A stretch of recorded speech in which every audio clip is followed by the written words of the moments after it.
നമ്മൾ തയ്യാറാക്കിയ കേക്ക് ഇവിടെ മുറിച്ച് കാണിക്കാം. നല്ല അകമൊക്കെ നല്ലതുപോലെ വെന്തിട്ടുണ്ട് കണ്ടാ. കൈ വെച്ച് കാണിക്കാം. നല്ല സ്പോഞ്ചാണ് കണ്ടാ. നല്ല ഇത്ര നമ്മൾ ഉണ്ടാക്കി കഴിയുമ്പോഴേ വിചാരിക്കും ഇത്രയും ടേസ്റ്റിയായ കേക്ക് നമുക്ക് ഉണ്ടാക്കാൻ പറ്റും. ഇനി ഇത് തയ്യാറാക്കാം. വളരെ ടേസ്റ്റിയായ ഒരു കേക്ക് ഉണ്ടാക്കാനാണ് പോകുന്നത്. അതിനുവേണ്ടി 1 കപ്പ് മൈദ മാവ്, 1 മുട്ട, ഒരു 1/2 കപ്പ് പഞ്ചസാരയാണ് വേണ്ടത്. മതിയായ മധുരത്തിന്. നമുക്ക് മധുരം കുറവായതുകൊണ്ട് 2 ടേബിൾ സ്പൂൺ പഞ്ചസാരയാണ് എടുത്തത്. 2-3 ടേബിൾ സ്പൂൺ എടുക്കുക. അതിപ്പോൾ 3 ടേബിൾ സ്പൂൺ ഉണ്ട്. പിന്നെ അണ്ടിപ്പരിപ്പ് മുന്തിരിങ്ങയാണ് എടുത്തിരിക്കുന്നത്. അതിൻ്റെ മുകളിൽ ധാനിക്കാനാണ്. പിന്നെ ഏലക്ക, ഒരു നുള്ളു ഉപ്പ്, ഒരു നുള്ളു പിന്നെ സോഡാപ്പൊടി. ഇനി ഈ മുട്ടയും പഞ്ചസാരയും കൂടെ മിക്സിയിലടിച്ചുകൊണ്ട് വരാം. അപ്പോൾ മിക്സിയിലടിച്ചുകൊണ്ട് വന്ന മുട്ടയും പഞ്ചസാരയും കൂടെ ഇതിലേക്ക് ഒഴിക്കണം. ഇപ്പോഴാ മുട്ടയും പഞ്ചസാരയും കൂടെ അടിച്ചത് ഞാൻ ഈ ബൗളിലേക്ക് ഒഴിച്ചിട്ടുണ്ട്. നിങ്ങൾ ആ ചാനലൊന്ന് സബ്സ്ക്രൈബ് ചെയ്യണേ പ്ലീസ്. കാണുന്നവരെ സബ്സ്ക്രൈബ് ചെയ്യാതെ കാണുന്നവരൊന്ന് സബ്സ്ക്രൈബ് ചെയ്താൽ വലിയ ഉപകാരമായിരിക്കും. ആ മുട്ടയും പഞ്ചസാരയും കൂടെ അടിച്ച മിക്സിയിലേക്ക് ഒരു ശകലം 2 സ്പൂൺ പാലൂടെ ഒഴിച്ച് ഇതിലേക്ക് ഒഴിച്ചിട്ടുണ്ട്. ഇനി കുറേശ്ശെ മൈദാമാവ് ഇത് ഇട്ട് മിക്സാക്കി എടുക്കാം. കണ്ടോ, കുറേശ്ശെയാണ് നമ്മൾ ഇട്ട് കൊടുക്കുന്നത്. ഇല്ലെങ്കിൽ എളുപ്പത്തിന് വേണമെങ്കിൽ നമുക്ക് മിക്സിയിൽ തന്നെ അടിച്ചെടുക്കാം. അപ്പോഴത്തേക്ക് നമ്മളെ വെള്ളം പരുവത്തിന് കിട്ടൂല. ഒരു മുട്ടയും വെള്ളം നമുക്ക് ഉണ്ടാക്കുന്നതിൽ നിൽക്കത്തില്ല. അപ്പോഴാണ് ഞാൻ പാലെന്തായാലും ഒഴിക്കണം. അപ്പോൾ ഞാൻ മിക്സി കഴുകി ഇച്ചിരി പാൽ ഒഴിച്ചിട്ടുണ്ട്. ഇപ്പോൾ നമ്മൾ ഈ കൂട്ട് നല്ലതുപോലെ മിക്സാക്കി എടുത്തിട്ടുണ്ട് കണ്ടാ. ഇനി നമ്മൾ അതിൽ നിന്ന് 2 സ്പൂണോളം ഇനി മാറ്റണം. അത് പിന്നെ എന്തിനാണ് ചെയ്യുന്നതെന്ന് നിങ്ങൾക്ക് കാണാം ഉടനെ തന്നെ. 2 സ്പൂണോളം മതി മാറ്റിയിട്ടുണ്ട്. ഇനി ഇതിലേക്ക് നമുക്ക് ചേർക്കുന്ന സോഡാപ്പൊടി, പിന്നെ ഒരു 1/4 ടീസ്പൂൺ ഉപ്പ്, പിന്നെ ഏലക്കാപ്പൊടി, ഇതെല്ലാം കൂടെ ഇട്ട് ഒന്നുകൂടെ മിക്സാക്കാം. അപ്പോൾ ഇതിപ്പോൾ ഇത്രയും ഇടുന്നതിന് നമ്മൾ ഈ മാറ്റിയതിൽ ഇത് ചേർത്തില്ലേലും ഒന്നുമില്ല, ചേർത്താലും ഒന്നുമില്ല. ഇതുകൊണ്ട് ഞാൻ ചേർക്കാതെയാണ് ഞാൻ ഇപ്പോൾ ഇവിടെ തയ്യാറാക്കുന്നത്. ഇപ്പോൾ ആ ചാനലൊന്ന് സബ്സ്ക്രൈബ് ചെയ്യണേ, സബ്സ്ക്രൈബ് ചെയ്യാതെ കാണുന്നവർ. ഇനി ഇത് നമുക്ക് അങ്ങോട്ട് മാറ്റി വയ്ക്കാം. ഇപ്പം തന്നെ എടുക്കും.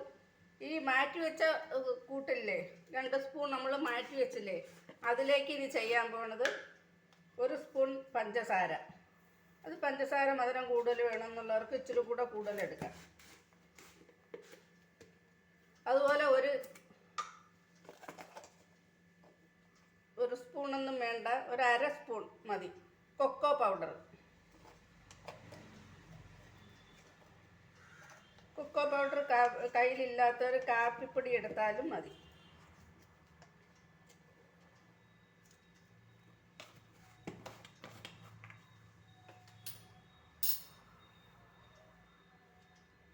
ഇത് ഇനി വേറൊരു സ്പൂൺ കൊണ്ട് നല്ലപോലെ ഒന്ന് ഇളക്കി യോജിപ്പിക്കാം. നല്ലതുപോലെ ഒന്ന് മിക്സാക്കി വെക്കണം.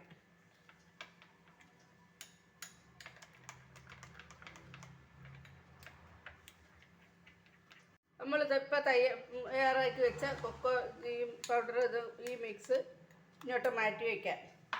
എന്നിട്ട് ഞാൻ എടുത്തിരിക്കുന്ന 5 ബൗളാണ്. ഇതുപോലെ 5 ബൗൾ എടുത്തിട്ടുണ്ട്. ഇതിപ്പോൾ 5 ബൗളിൽ കൊള്ളാൻ വേണ്ടിയൊന്നും ഇല്ല, എന്നാലും 5 ബൗൾ എടുത്തിട്ടുണ്ട്. കൊള്ളുന്നതിന് നമുക്ക് ഒഴിക്കാം. അപ്പോൾ അതിലേക്ക് ഞാൻ നെയ്യ് ചേർക്കുകയാണ്. ഈ ബൗളിൽ ഓരോന്നിലും കുറേശ്ശെ നെയ്യ് ചേർക്കണം, തടവണം. അങ്ങനെ എല്ലാ ബൗളിലും ഇച്ചിരിച്ച് നെയ്യ് ഒഴിച്ച്, നെയ്യ് ഇതുപോലെ നമ്മൾ കൈ കൊണ്ട് തടവിയാൽ മതി കേട്ടോ.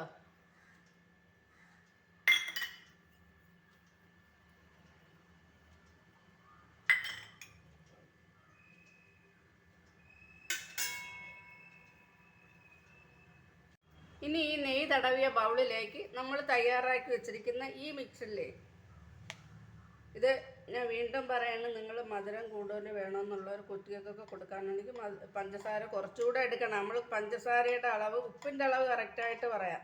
അത് നമ്മൾ 1 നുള്ളു ഉപ്പാണ് എടുക്കുന്നത്. പഞ്ചസാരയുടെ അളവ് നമുക്ക് കറക്റ്റായിട്ട് പറയാൻ പറ്റുള്ളൂ. ഞങ്ങൾക്കിവിടെ പഞ്ചസാര കുറവാണ്. അതുകൊണ്ട് നിങ്ങൾ കൂടുതൽ കുട്ടികൾക്ക് കൊടുക്കാനൊക്കെ എടുക്കണം. അത് വളരെ ചിലവ് കുറഞ്ഞ നല്ല ടേസ്റ്റിയായൊരു കേക്കാണ്.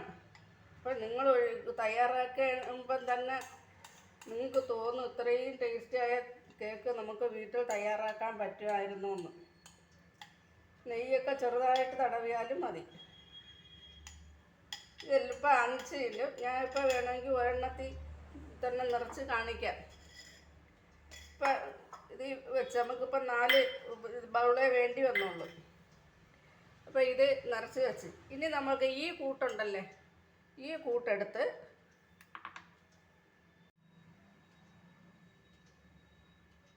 ഇതുപോലെ തയ്യാറാക്കി വെച്ചിരിക്കുന്ന ഓരോ ബൗളെടുത്ത് നമ്മളിങ്ങനെ കൊക്കോ പൗഡർ ചേർത്ത് വെച്ചിരിക്കുന്നത് ഇതിൻ്റെ മുകളിലോട്ട് ഇങ്ങനെ ഒഴിച്ചിട്ട് അതിലേക്ക് കുറച്ച് അണ്ടിപ്പരിപ്പും കുറച്ച് മുന്തിരിങ്ങ ഇങ്ങനെ ഇട്ട് കൊടുക്കാം. ഇനി നമുക്ക് ബദാം പരിപ്പോ അങ്ങനെ എന്തെങ്കിലുമൊക്കെ ഉണ്ടെങ്കിൽ അതും ഇട്ട് കൊടുക്കാം. ഇങ്ങനെ ഇത് അങ്ങോട്ട് മാറ്റി വയ്ക്കാം.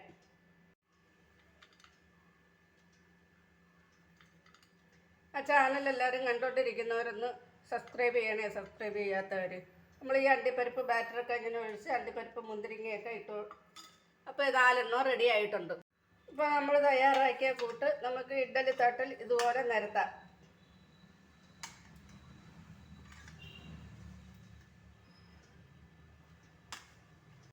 അപ്പോൾ നമ്മളിവിടെ ടേസ്റ്റിയായ കേക്ക് ഇവിടെ റെഡി ആയിരിക്കുകയാണ്. ഇതുപോലെ നല്ല സ്പോഞ്ച് പോലെ ഇരിക്കും. ഇത് കണ്ടോ?